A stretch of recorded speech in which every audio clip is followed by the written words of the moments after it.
Insan-insan Mulia Pama.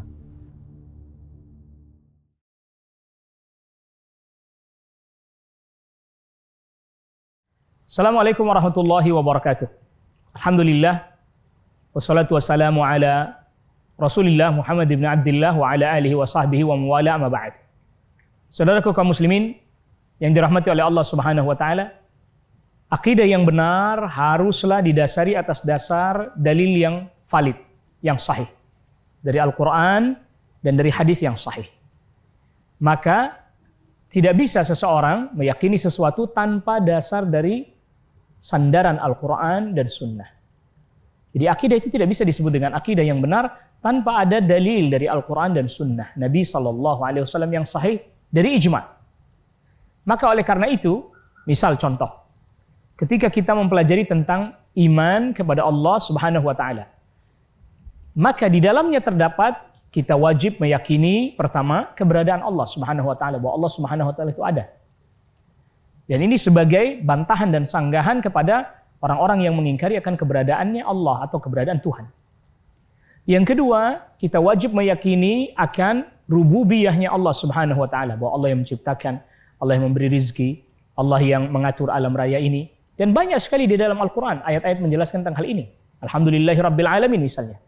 Segala puji bagi Allah Rabb seluruh alam. Begitu juga kita wajib meyakini akan nama-nama dan sifat-sifat Allah yang disebutkan di dalam Al-Quran ataupun hadis yang sahih. Dan banyak di dalam Al-Quran nama-nama Allah yang terkandung di dalamnya sifat seperti Ar-Rahman, Ar-Rahim, sifat rahmah.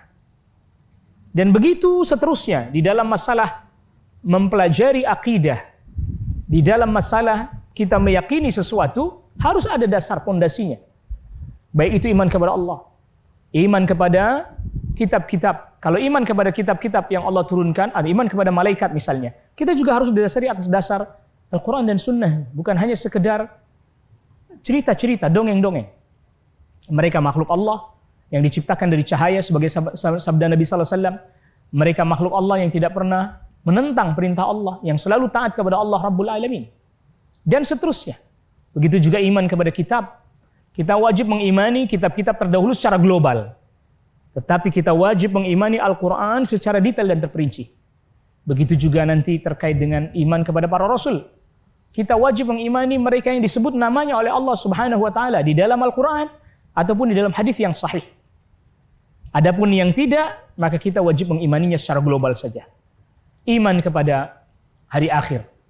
Mulai dari mengimani tanda-tanda hari kiamat. Tanda kecil, tanda besar, termasuk hari kiamat ya, termasuk hari kebangkitan, termasuk yaumul hisab, perhitungan amal, termasuk juga sampai manusia masuk ke dalam surga dan neraka.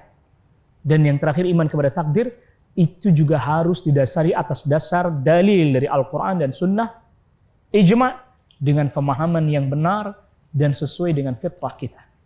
Seperti inilah semestinya seseorang meyakini sesuatu dengan cara yang benar, yang harus terus kita belajar dan terus mempelajarinya agar kita semakin memahami apa itu yang dimaksud dengan akidah Islam. Wassallallahu ala nabiyina Muhammadin wa alihi washabihi wasallam tasliman katsira. Assalamualaikum warahmatullahi wabarakatuh.